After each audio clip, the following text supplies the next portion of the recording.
పలకండి. నీవు అంత్యము వరకు నిలకడగా ఉండిన ఎడల విశ్రాంతి నొంది కాలాంతమందు నీ వంతులో నిలిచెదవు. ప్రేమగల తండ్రి, మీకు వందనాలు, స్తోత్రాలు. ఈ సంవత్సరానికి మీరు మాకు అనుగ్రహించిన వచనంగా భావిస్తున్నాం. ఈ ప్రథమ పగటి సభలో నూతన సంవత్సరంలో మా ముందు ఉంచిన వచనాన్ని బట్టి స్తోత్రాలు. ధ్యానం చేస్తుండగా మీ సహాయం మాకు అనుగ్రహించండి. మీరే మాట్లాడి మహిమ పొందమని యేసు నామములో ప్రార్థించి వేడుకుంటున్నాం తండ్రి, ఆమేన్. ప్రియమైన సహోదరి సహోదరులరా, మనం చదువుకునే వాక్య భాగం దానియేలు గ్రంథంలో ఆఖరి అధ్యాయంలో ఆఖరి వాక్య భాగం ఆఖరి ని గురించి లేక అంత్యాన్ని గురించి తెలియజేస్తున్న వచనం. అంతము అనేది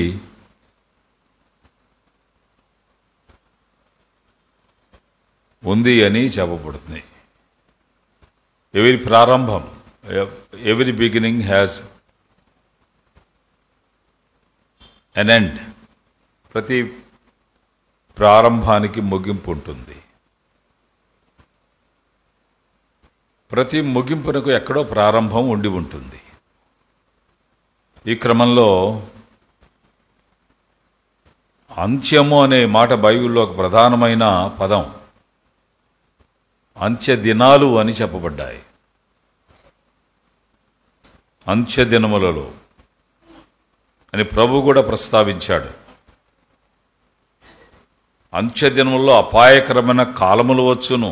మనుషులు స్వార్థప్రియులు, బింకములాడువారు, ధనాపేక్షలు, అనురాగరహితులు, అజితేంద్రియులు, సజ్జన ద్వేషులు, దేవుని కంటే సుఖానుభవాన్ని ప్రేమించువారు, పైకి భక్తి కలిగి దాని శక్తిని ఆశ్రయించని వారు అని తిమోతికి పౌలు వ్రాసిన 2వ పత్రికలో ఈ అనుభవాలు 3వ అధ్యాయంలో తెలియచేశాడు.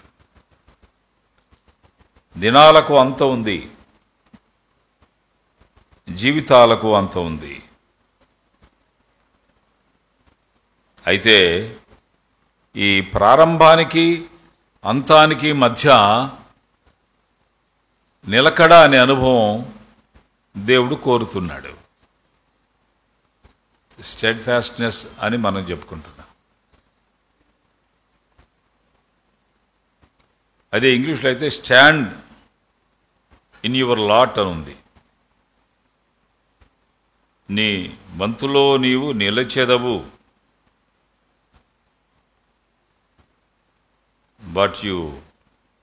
But go your way till the end.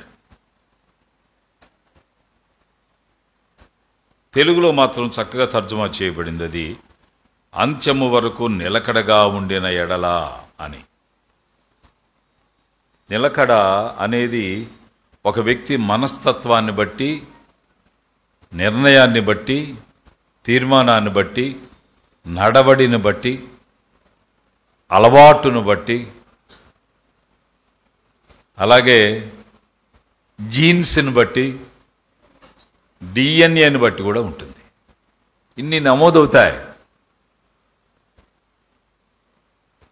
వీడు ఇది తినడండి, తినడు. ఎందుకు? వీడు లడ్డు అంటే వీడికి ఇష్టం ఉండదు. అవతల అతను అన్నాడు వెండి, వీళ్ళ నాన్న కూడా తినండి. జీన్స్, ఆ డిఎన్ఏ దాన్ని బట్టి కూడా ఉంటుంది.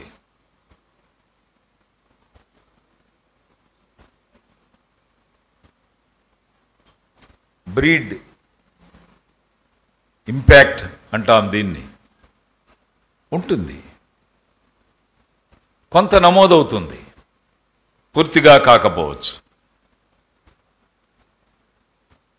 అది జీన్స్ ద్వారా కానీ, డిఎన్ఏ ద్వారా కానీ, బ్రీడ్ ఎఫెక్ట్ కానీ, అలవాటు కానీ, తీర్మానం కానీ, సంకల్పం కానీ, చిత్తశుద్ధి కానీ, స్థిర ప్రజ్ఞత కానీ, ఏదైనా నిలకడ మార్పు లేనిది, తప్పనిసరి. నిలకడ లేకపోవడం వలన చాలామంది జీవితాల్లో స్థిరులు కాకపోతున్నారు. స్థిరులను కదలిన వారును అనే మాట జరగడం లేదు. అందుచేత ఈ సంవత్సరంలో ఒక దీక్ష, దక్షత, స్ఫూర్తి, వికాసం మనం కలిగి జీవించాలి. మన వ్యక్తిగత విశ్వాస జీవన పరిధిలో, in the purview of our personal spiritual life, నిలకడ డిమాండ్ చేస్తుంది. ఇది అన్నిటి మీద ప్రభావాన్ని చూపిస్తుంది. నీ ఉద్యోగ జీవితంలో, నీ కుటుంబ జీవితంలో, నీ విద్యా జీవితంలో, నీ క్యారెక్టర్ విషయంలో ప్రభావాన్ని చూపిస్తుంది.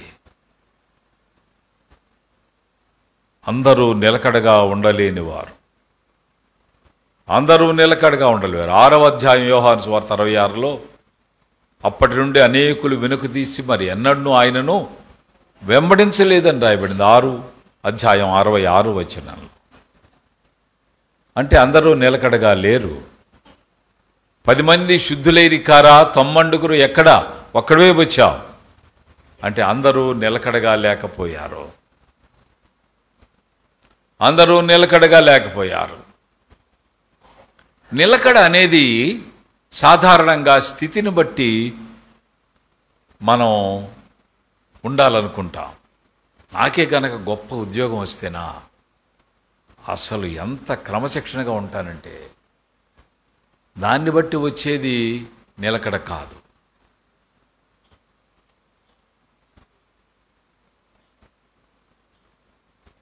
అది ఒక ప్రలోభాన్ని బట్టి వచ్చేది,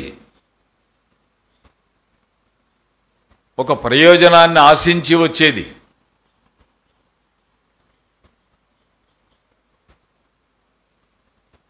నిలకడ మన బుద్ధిలో నుండి రావాలి. మీకు ఉదాహరణకు రూతు గ్రంథం 2వ అధ్యాయం 8వ వచనంలో ఒక మాట మీకు జ్ఞాపకం చేస్తా. 2వ అధ్యాయం 8వ వచనం చూడండి. అప్పుడు బోయజు రూతుతో, నా కుమారి, నా మాట వినుము. వేరొక పొలములో ఏరుకొనవద్దు, దీన్ని విడిచిపి పోవద్దు. ఇచ్చట నా పనికత్తెల యొద్ద నిలకడగా ఉండుము. నిలకడ అనే మాట వాడబడింది. ఈ పని చాలా చిన్న పని. కూలీల కింద కూలీగా పనిచేయడం,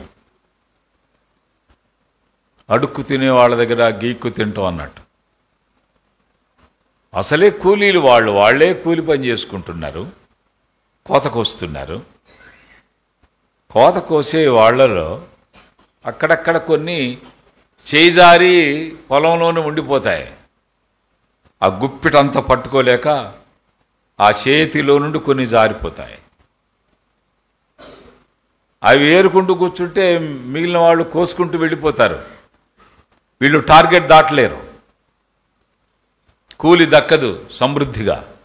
అందుచేత ఆ విడిచిపెట్టిన దాన్ని పరిగే అంటాం కదా. పరిగె ఏరుకునే పని, అది పని అనబడదు అసలు వాస్తవానికి. ఆ చిన్న పని కూడా నిలకడ కోరినప్పుడు రూతు నిలకడకే పెద్దపీట వేసింది. ఈ పనికి కూడా నిలకడ, మళ్ళీ ఏరుకు తినేది ఇది అని అనుకున్నది కాదు. అందుచేత బోయజ్ అంటున్నాడు, నా పనికత్తెల యొద్ద నిలకడగా ఉండుము. పెద్ద పెద్ద ఉద్యోగాల్లో, పదవుల్లో ఉన్నప్పుడు నిలకడగా ఉంటానంటే అది నిలకడ కాదది. ప్రలోభాన్ని ఆశించటం. ఆ ఉద్యోగంలో ఇబ్బంది వస్తే నిలకడబోతుంది. మళ్ళీ దేవుడు మన నుండి కోరితే, మన స్థితి ఏదైనా, మన స్థాయి ఏదైనా, మనం చేసే పని ఏదైనా, నిలకడ మనకు విలువ ఇస్తుంది. చేసే పని చిన్న పని కానీ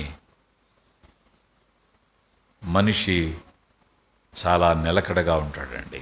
మాట మీద నిలబడతాడు. మాట అంటే మాటే, మాట దాటవేయడు. రీజన్స్ చూడడు. నిలకడ రీజన్ చూడనివ్వదు. It never gives room to seek a reason.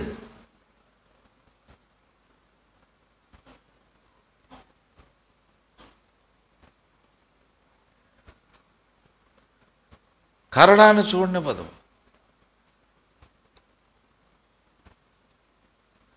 ఈ పనికి అవసరం, హాజరు కావాలి అంటే హాజరు కావాలంతే. దానికి రీజన్, ఆయన పిలవకుండా నన్ను పిలిచారే, ఇది వెటకారం, ఇది వెర్రితనం.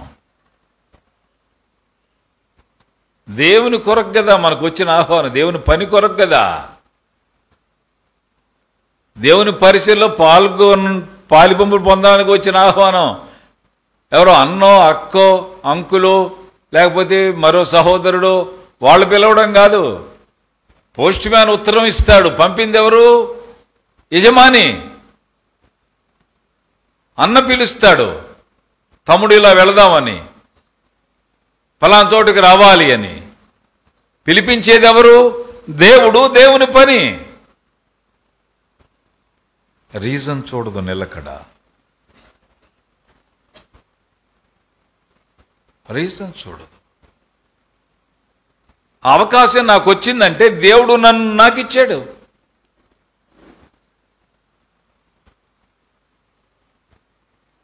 వాళ్ళకి రాలేదంటే దేవుడు వాళ్ళకి ఇవ్వలేదేమో, మళ్ళీ ఇస్తాడు వాళ్ళకు కూడా. రీజన్ అనేది ఒక లో లెవెల్ థింకింగ్ అండి. దేవుని పరిచయంలో రీజన్ అని లో లెవెల్ డిస్కషన్ ఇవి ఉండకూడదు. ఈ సంవత్సరంలో ఒక ప్రత్యేకత చూపించాలి మనం. అది ఏ పనైనా, మందిర పని కానీ వ్యక్తిగత పని కానీ, అంతము వరకు నిలకడగా ఉండినట్లా విశ్రాంతి నొంది కాలాంతమందు నీ వంతులో నిలిచెదవు. నీ వంతులో నిలిచెదవు. 13వ అధ్యాయం 2వ వచనం అపోస్తల కార్యాల గ్రంథంలో, నేను సౌలును బర్నబాను నేను పిలిచే పని కొరకు వారిని ప్రత్యేకపరచండి అన్న పరిశుద్ధాత్ముడు ఆ తలంపిచ్చాడు. వాళ్ళు ప్రత్యేకపరిచారు. వీళ్ళు రీజన్ అడగల, వాళ్ళు రీజన్ అడగల. నిలకడ రీజన్కి వ్యతిరేకం. జీవితంలో ఎప్పుడు ఈ ఆలోచన రాకూడదు. దేవుని పనికి అవకాశం వచ్చినప్పుడు కళ్ళు మూసుకొని రావడం అంతే. సాకు కానీ, రీజన్ కానీ, తెలివితేటలు కానీ, ట్రిక్స్ కానీ, కడుపుల నొప్పి ఇప్పుడే మొదలైందన్నా, తెలివితేటలు ఇవన్నీ.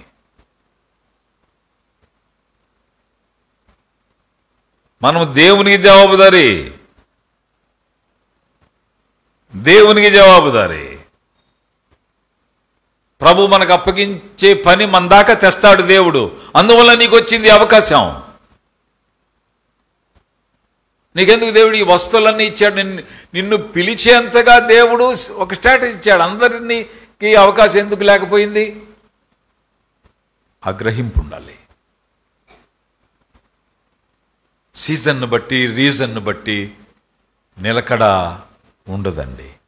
In any reason, at any season, steadfastness is immovable. అది అచంచలం. దానియేలుతో చెప్తున్నాడు దేవుడు, నీవు అంత్యం వరకు నిలకడగా ఉంటే విశ్రాంతి నొంది కాలాంతమందు నిలిచెదవు. 2:23లో కూడా ఒక మాట రాయబడింది, కాబట్టి యవల కోతయు గోధుమల కోతయు ముగి వరకు ఆమె ఏరుకొనుసు.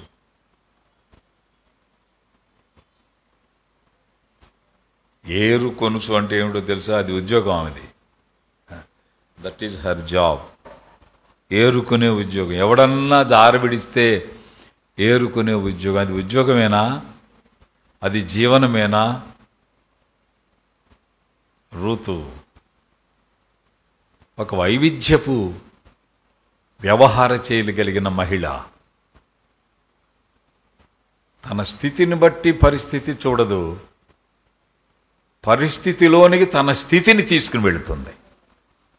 మళ్ళీ చెప్పనా వద్దా? తన స్థితిని బట్టి పరిస్థితి చూడదు, పరిస్థితిలోనికి తన స్థితిని తీసుకుని వెళుతుంది. అంటే ఏమిటి అర్థం? నేను ఎంత లేత పిల్లని, అందగత్తెని, యవనస్తురాల్ని, సున్నితమైన మనిషిని, మోయాబు దేశం నుండి వచ్చాను, నన్ను ఈ చిన్న పని చేసుకోమని బతకమని చెప్తున్నాడు.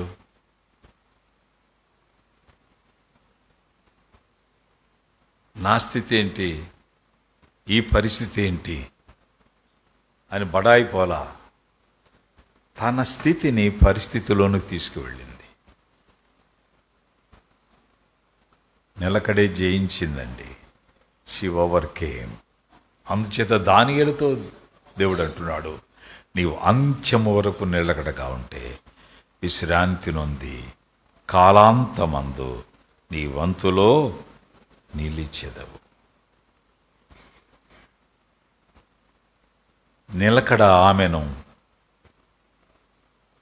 ఒక రాణిగా చేసింది. రాణిగా చేసింది.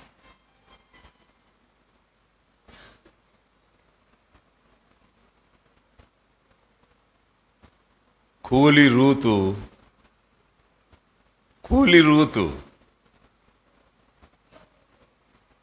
కూలీల కింద కూలి రూతు. ఇప్పుడు 4వ అధ్యాయానికి వచ్చేసరికి ఏ రూత్ అయిందండి? రాణి రూత్ అయింది. జమీందారిణి రూతు.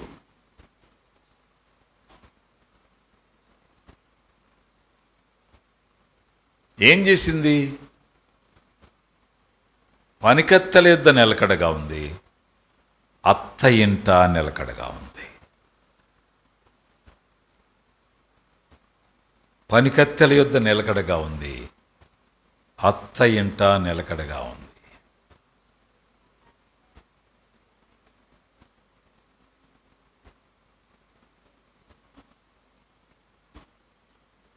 తన వంటి యవనస్తులందరినీ పోగు చేస్తున్న లీడర్షిప్ మెయింటైన్ చేయాల, ఒక గ్రూపును మెయింటైన్ చేయాల.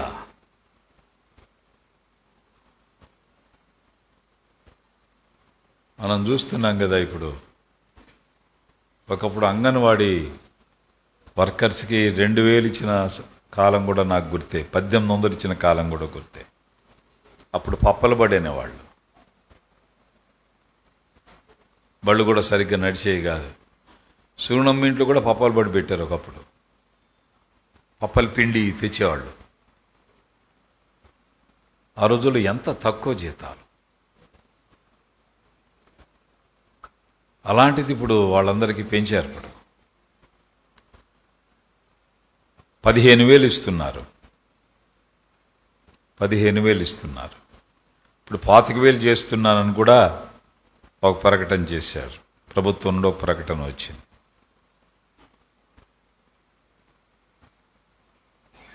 అయినా మాకు 35,000 చేయాలి అని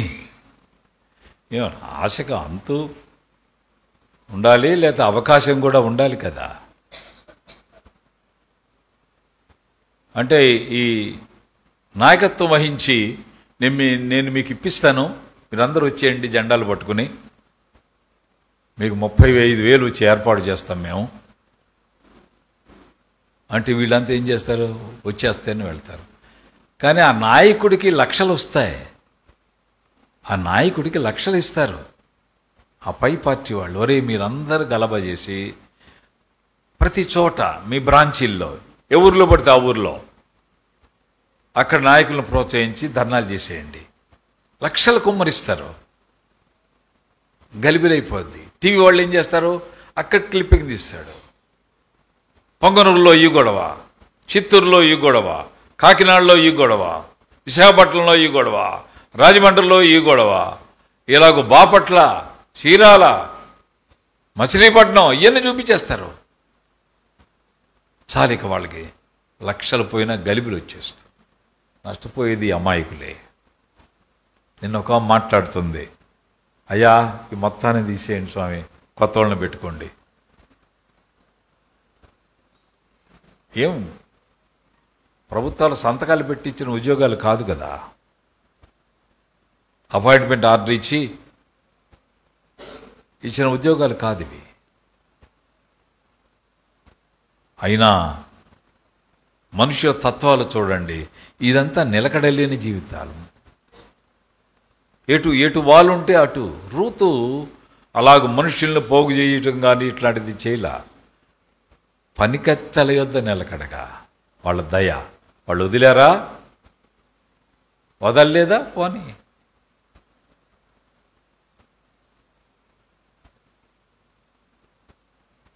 కూలీల దయను కూడా ఒక రాజు దయలాగా భావించి జీవించిందండి. నిలకడ ఆమెను తక్కువ చేయలేదు, రాణిని చేసింది. నిలకడ యేసుక్రీస్తుకు తల్లి అయ్యే వంశంలోనికి తెచ్చింది.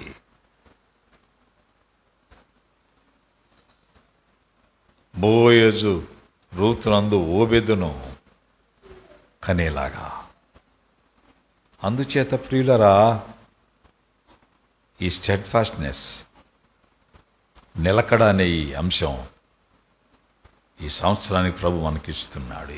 మన పనిలో సంఘ పరిచర్యను మనం మోడల్గా తీసుకుంటే, సంఘ క్రమకూటాలను మనం మోడల్గా తీసుకుంటే, సంఘం మనల్ని డిమాండ్ చేస్తున్నప్పుడు, సహవాసం మనల్ని ఇన్సిస్ట్ చేస్తున్నప్పుడు, సంఘం మన అవసరాన్ని కోరుతున్నప్పుడు, నువ్వు అక్కడ కనబడమే సంఘం అవసరం అయితే అది గొప్ప అవసరమే. నిజంగా అలా కనబడంతే, జస్ట్ అపియర్, కూర్చో. అది నిలకడ లక్షణం. ఏదైనా బాధ్యత ఇస్తేనే కాదు.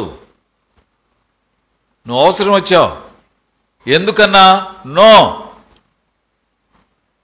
ఎందుకన్నా అనే మాటే బహుఘోరమైన మాట.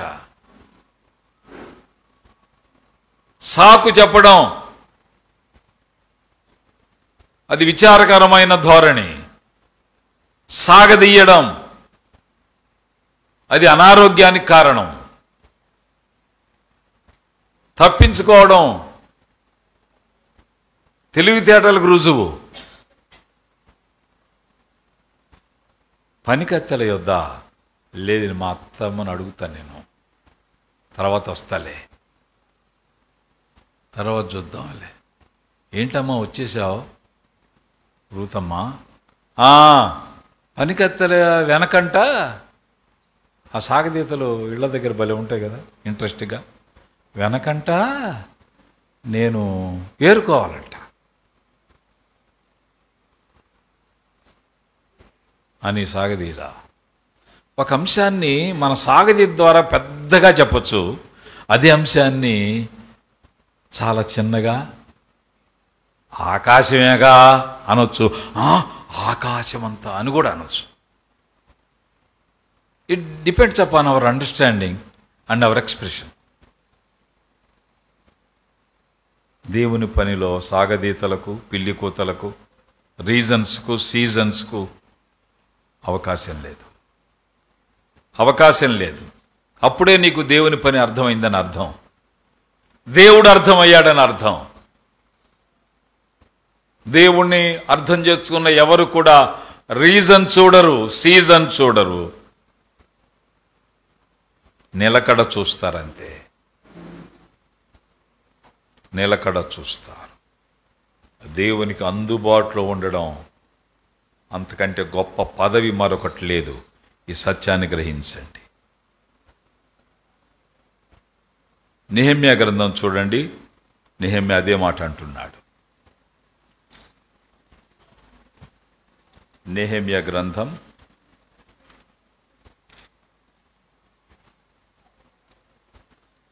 4వ అధ్యాయం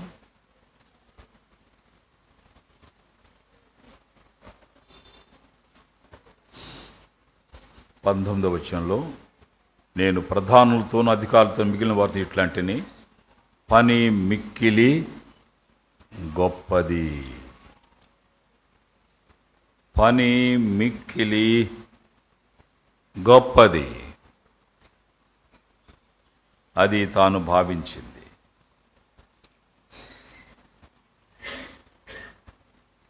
పని మిక్కిలి గొప్పది. మనం హాజరయ్యే పని మన పని కంటే మిక్కిలి గొప్పది అని భావించడం.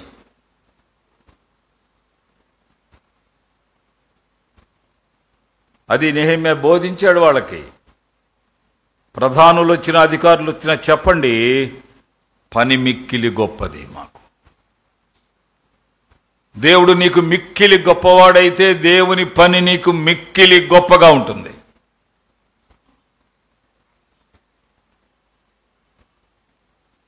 నీకు ఉద్యోగం ఇచ్చిన దేవుడు నీ ఉద్యోగం అంటే గొప్ప కాదా నీకు?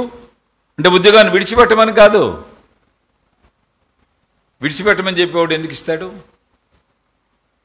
కుటుంబ పోషణకు. దేవుని సేవకు వచ్చేవారు, అది వేరు సంగతి.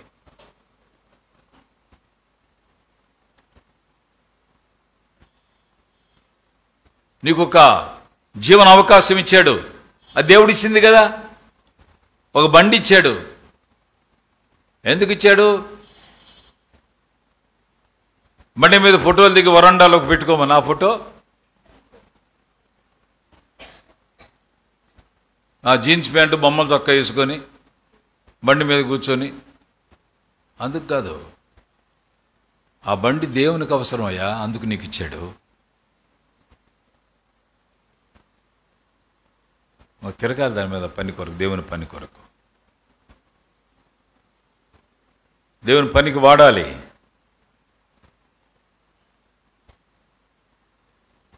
దేవుని పరిచర్యకు వాడాలి. మన పాదాలు, మన వాహనాలు, మన పిల్లలు, మన కుటుంబం దేవునికి అవసరం లేకపోతే మనకివ్వడు. వాళ్ళు ఇవన్నీ దేవునికి అవసరం కాబట్టి దేవుడు మనకిచ్చాడు. ఆయన అవసరానికి మనం ఇస్తామని. అవసరం తీరిన తర్వాత దేవుడు లేడు, జీవుడు లేడు. మనకుండే బడాయి అంతా ఇంత ఉండదు. మా మాట, బాడీ లాంగ్వేజ్ కానీ, సాగదీతలు కానీ సామాన్యంగా ఉండవు.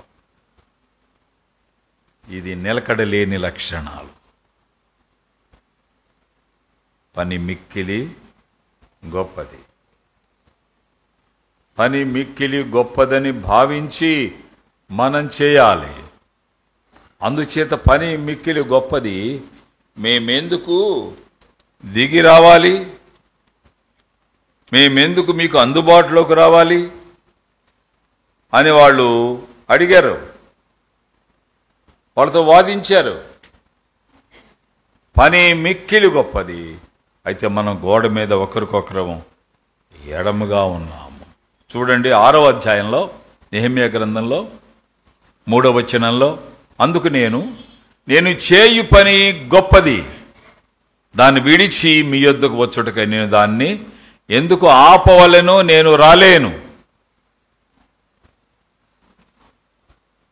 ఇక్కడికి రాలేను అంటున్నాడంటే అక్కడికి వస్తానని చెప్తున్నాడు దేవునితో.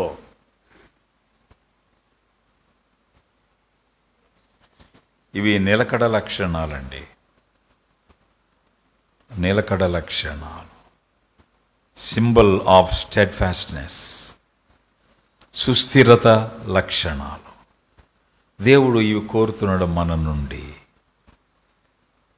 దేవుడు మనకి ఏది ఇచ్చినా మన గొప్పతనాన్ని బట్టి మనకి ఇవ్వాల, తన గొప్పతనాన్ని బట్టి మనకిచ్చాడు. తన గొప్పతనం అది, మన గొప్పతనం కాదు. నాకే ఇచ్చాడు రా అని అంత గొప్పడివా? కాదు కాదు, దేవుడు అంత గొప్పడు. దేవుడు మనకు కూడా ఇచ్చేంత గొప్పడు అండి. ఎంత గొప్ప దేవుడు! ఆఖరికి మనకు కూడా ఇచ్చేంత గొప్పడు ఆయన. అది గ్రహించాలి. దానియేలు అంతము వరకు నిలకడగా ఉండినెడల విశ్రాంతి నొంది కాలాంతమందు నీ వంతులో నిలిచెదవు. నీవు అంతము వరకు,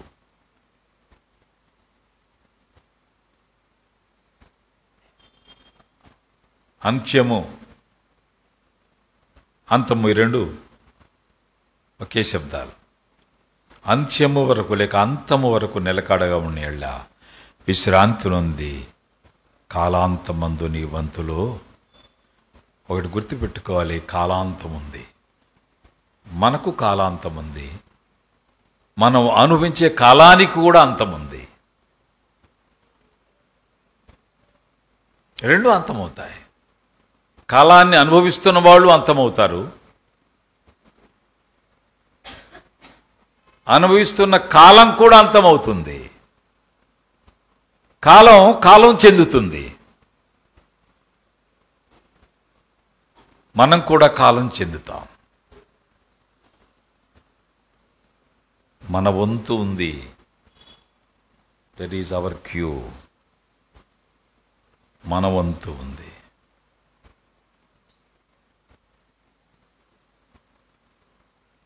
కొన్నిసార్లు మనం టోకెన్ కొరకు వెళుతున్నప్పుడు బ్యాంకుల దగ్గర ఇంతకుముందు టోకెన్స్ ఇచ్చేవాళ్ళు. టోకెన్ నెంబర్ 24, మీరు నాలుగో లైన్లో వెళ్ళాలి. మీరు 4వ లైన్.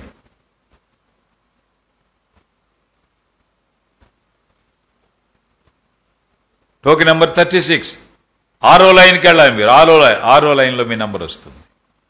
మన వంతు ఉంది. అలాగే we have our own queue. QR code తెలుసు మనకి. అక్కడ కూడా క్యూ ఉంది.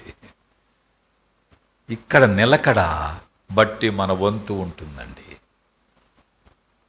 నీవు అంతము వరకు నిలకడగా ఉండినేడలా విశ్రాంతి నొంది కాలాంతమందు నీ వంతులో నిలిచెదవు. ఒక్క మాట చదువుకుని ముగించుకున్నాం. దేవుడు నిలకడ విషయంలో ఆయన అభిప్రాయం, ఆయన వ్యవహార శైలి ఎలా ఉంటుందో బైబిల్ చెప్తుందండి. Bible tells the feel of God about steadfastness. Bible అలా చెప్తుంది. చూడండి, తిమోతికి పౌలు రాసిన 2వ పత్రిక చూద్దాం. తిమోతికి పౌలు రాసిన 2వ పత్రిక 2:19 అనుకుంటా. దయచేసి చూడండి. 2వ అధ్యాయం 19వ వచనం. అయినను దేవుని యొక్క స్థిరమైన పునాది నిలకడగా ఉన్నది. God's foundation is highly steadfast. అచంచలం. దేవుని పునాది అచంచలం. The foundation which was laid by God is immovable and it is strong and steadfast. దేవుని పునాది స్థిరమైనది. ఆయన వైఖరి అలాంటిది ప్రియులారా. ఆయన వైఖరి అలాంటిది. అందుచేత అందుచేత మనము నిలకడ ప్రయోగించాలండి. ఈ సంవత్సరం మన వైఖరిలో, సామాజికంగా, మన వైఖరిలో, మన విధుల పరంగా, మన వైఖరిలో సంఘపరంగా, మన వైఖరిలో వ్యక్తిగతంగా, మన వైఖరిలో ప్రవర్తనాపరంగా ఏం కనపడాలి? నిలకడ కనపడాలి. నిలకడ కనపడాలి. It is a year of steadfastness. నిలకడ సంవత్సరం అంటే ప్రాక్టీస్ చేయడానికి, అమలు చేయడానికి రంజుగా రమణీయంగా ఉంటుంది జీవితం. అందుచేత ప్రియులరా, ఈ స్పృహ కలిగిన వాళ్ళమై, నిలకడైన పునాది వేసిన ప్రభు దగ్గరికి మనం వచ్చిన వాళ్ళమై, ప్రభువా నన్ను నిలబెట్టండి, నిలకడగా ఉంచండి. మీ లేఖనాలకు నేను స్పందిస్తున్నాను, రెస్పాండ్ అవుతున్నాను అన్న మేరకు ఈ 2024 సంవత్సరంలో అనుభవాన్ని నేను అమలు చేయడానికి మీ సహాయం దయచేయండి ప్రభువుని అడుగుదామా? ప్రభు తన సహాయాన్ని ఇస్తాడు. నిలకడ పునాది వేసిన దేవుడు మానవుడిగా భూమి మీదకి వచ్చి ఆయన తన నిలకడ రుజువు చేసుకున్నాడు. మరణం వరకు నమ్మకంగా ఉన్నాడు. మరణాన్ని అనుభవించాడు, మరణాన్ని జయించాడు. మనం మరణాన్ని అనుభవిస్తున్న వాళ్ళం, మరణంలో జీవిస్తున్న వాళ్ళం. ఆయన మరణాన్ని అనుభవించినవాడు, మరణాన్ని జయించినవాడు. ఆయన దగ్గరికి వస్తే నిలకడ నేర్పుతాడు, నిలకడ పాఠాలు నేర్పిస్తాడు. నేను సాత్వికుడను, దీన మనస్సు గలవాడను, మీ మీద నా కాడి ఎత్తుకొని నా యుద్ధ నేర్చుకుని, అప్పుడు మీ ప్రాణములకు విశ్రాంతి. నీ విశ్రాంతి నొంది కాలాంతమందు నీ వంతులో నిలిచ. తల వంచండి, ప్రార్థన చేసుకుందాం. ఒక తీర్మానంతో మనం ఈ ప్రథమ సభను ముగించుకుందాం. మనసులలో ప్రభువుని అడగండి, ప్రభువా నాకు నిలకడ నేర్పించండి, కడవరకు నిలకడగా ఉండునట్లుగా మీ సహాయం అనుగ్రహించండి ప్రభువా. అట్టి వ్యక్తిగా నన్ను చేయండి అని ప్రభు చేతిలో మనం పెట్టుకుందాం. ఈ సంవత్సరం మూలవాక్యం దానియేలు గ్రంథం 12వ అధ్యాయం 13వ వచనం, ఆఖరి అధ్యాయం ఆఖరి వచనం. నీవు అంత్యము వరకు నిలకడగా ఉండిన యెడల విశ్రాంతి నొంది కాలాంతమందు నీ వంతులో నిలిచెదవు.